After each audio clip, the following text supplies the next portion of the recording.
செய்திகளின் அடிப்படையில் ஆனாலும் சரி, அல்லது திருமறையில் ஏனைய பகுதிகளிலிருந்து ஏற்கனவே உங்களுக்கு இருக்கக்கூடிய சந்தேகங்களானாலும் கேள்விகளானாலும் நீங்கள் அதை கேட்கலாம்.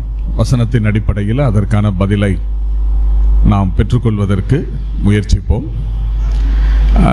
நீங்கள் கேட்கக்கூடிய கேள்விகளுக்கு நானே பதிலளிக்க மிக சிறந்தவன் என்ற அந்த எண்ணம் துளியளவும் எனக்கு இல்லை.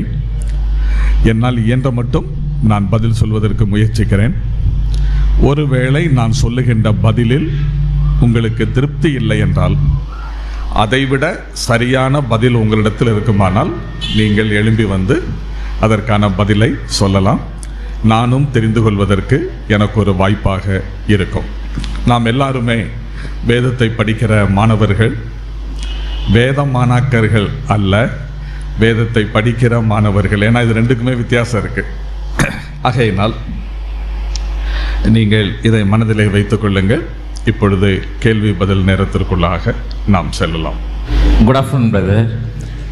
இப்போ என்னக்குன்னா ஒரு பொதுவான கேள்வி தான், எல்லா விசுவாசிகளும் இருக்கிற சந்தேகம் தான். நம்ம அந்த ஆவிக்குரிய வாழ்க்கையில் இந்த சோர்வு ரொம்ப அதிகமாக வருது.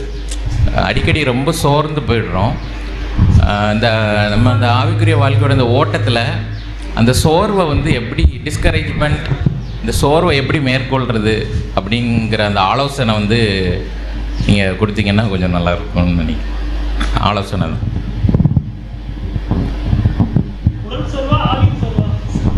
உடல் சோர்வில் தான் பேராசிட்டமால் போட்டுடலாமே, ஆவி சோர்வு தான்.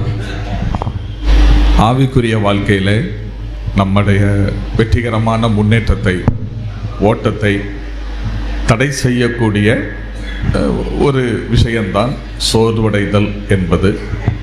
இந்த சோர்வுக்காக மட்டும் நீங்கள் இதை செய்தால் உங்களுடைய சோர்வு நீங்கும், இதை செய்தால் உங்களுடைய சோர்வு நீங்கும் என்று மனோதத்துவ நிபுணர்கள் சொல்லுவதைப் போல திருமறை அப்படி கூறவில்லை.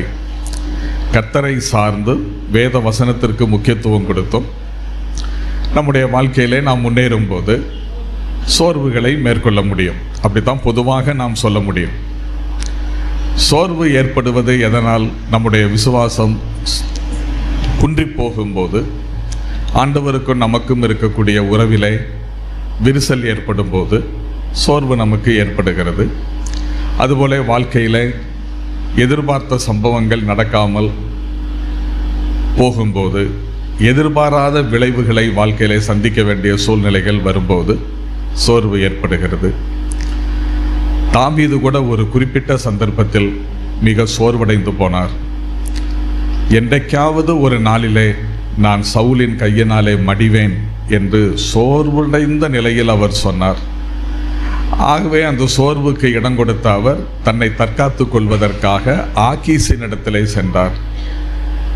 கொஞ்ச நாள் காலம் போனது. பிற்பாடு இவன் இன்னார் என்று கண்டுபிடிக்கப்பட்ட ஒரு விஷயம் தெரிய வரும் பொழுது பைத்தியக்காரனை போல வேஷம் போட்டு தப்பிப்பதற்கான முயற்சியை மேற்கொண்டார். அப்போ சோர்வு என்பது எவ்வளவு பெரிய பின்விளைவுகளை ஏற்படுத்துகிறது என்பதை நாம் புரிந்து கொள்ள முடிகிறது. ஆகவே விசுவாசிக்கிறவன் பதறான் என்று சொல்லுகிறது போல கர்த்தரையும் கர்த்தருடைய வசனத்தையும் சார்ந்து நாம் முன்னேறி சென்றால் சோர்வுகளை மேற்கொள்ளலாம். மற்றபடி குறிப்பாக இன்னென்ன சோர்வுகளை மேற்கொள்றதுக்கு செய்யுங்க அப்படின்னு சொல்றதாக எனக்கு தெரியவில்லை. ஒருவேளை உங்களுக்கு வேற ஏதாவது பதில் இருக்குமானால் நீங்கள் சொல்லலாம்.